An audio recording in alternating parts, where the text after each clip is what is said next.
Hi, my name is Jennifer Alexander, and I'm here with the Oregon Cannabis Tax Act. This is my first time being at Tayberry Jam, too, so I'm having a wonderful time. Even with the rain, it's been amazing here. So, what we're trying to do is a political act. It's with the state of Oregon. We're trying to change the laws and make it legal for all adults to grow and possess and use marijuana without a card, without any special requirements, just all adults.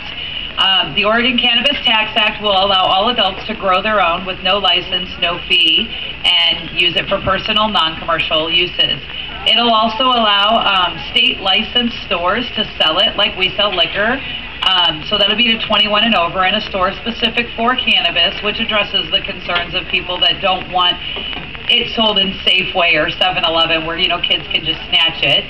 And then it'll also allow industrial hemp use, which is the most important part to me, especially with this as being the sustainability summit as well as the Tayberry Jam.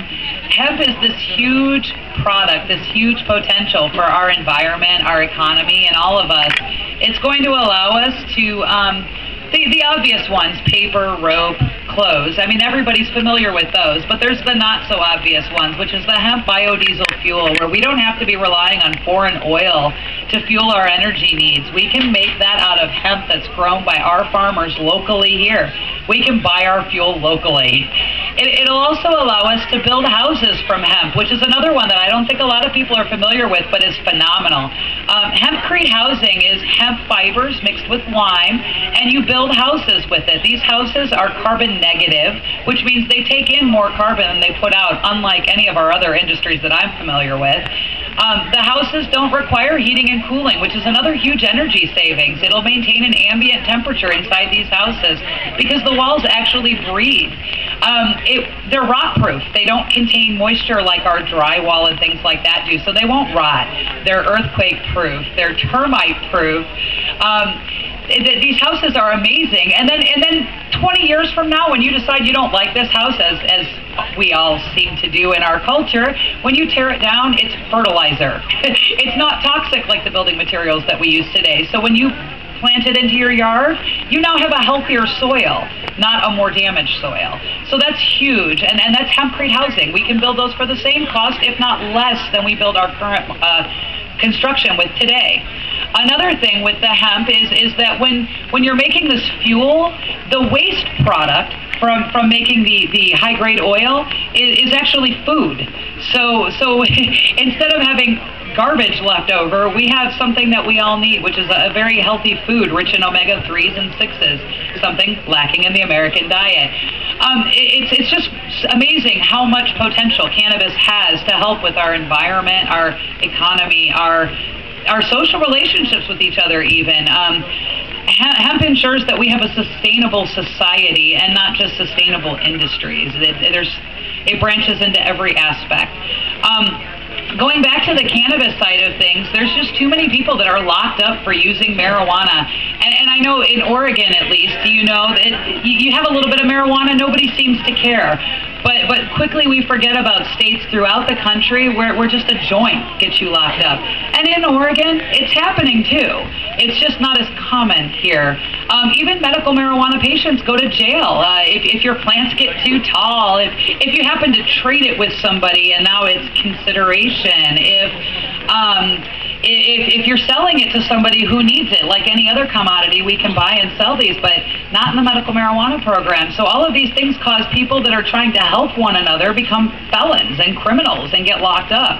I know a lot of people that have been torn apart in their families, dad's in jail, mom's in jail, kids in foster care, over cannabis. And we need cannabis. So that doesn't make sense to be locking people up for using it. We should be locking people up for locking people up. The Oregon Cannabis Tax Act is the citizens initiative where we, the people, are telling our government that we want it legal, that we're going to do this since they haven't. We can do this in 2012 by getting enough signatures to place it on the ballot. The Oregon requirements to get it on the ballot is about 87,000 signatures, so we need 130,000, 140,000 to account for duplicate signatures or people that aren't registered to vote. We want to get this on the ballot by September of this year, because then we're going to have a year to discuss all of these major issues throughout the state. We expect some opposition. There's going to be people that are going to talk about those horrible drug users and how we all just want to get high, and they're going to forget that this is a much bigger issue than that. I don't have a problem with getting high, and I'd much rather smoke a joint myself than drink a beer, and we celebrate, using liquor in our society, so I don't see why we can't celebrate getting high either. But it's much bigger than that. We're talking about our entire economy, our entire environmental position. Cannabis is more than getting high, and we need a lot of time to address these issues and point out how that's not the argument, that there's bigger issues at stake here, civil rights issues, environmental issues. If we get it on the ballot by September, we'll have a year to be traveling around the state, debating, talking, and addressing these issues. But we actually have until July of next year to qualify.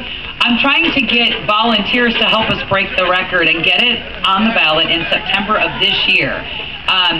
I have volunteer petitions. I also have cards that I'm handing out to people, because I know with this wet weather, you're not going to want to run around with a lot of paper in your hand.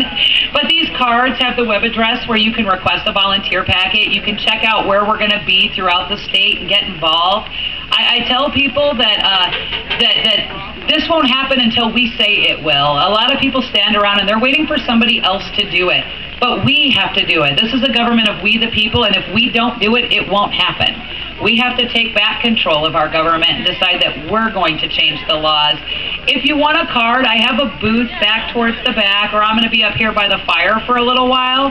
Come talk to me about how you can get involved. We've got to make this happen, and we've got to make it happen soon. Our entire state and, frankly, the world depends on it.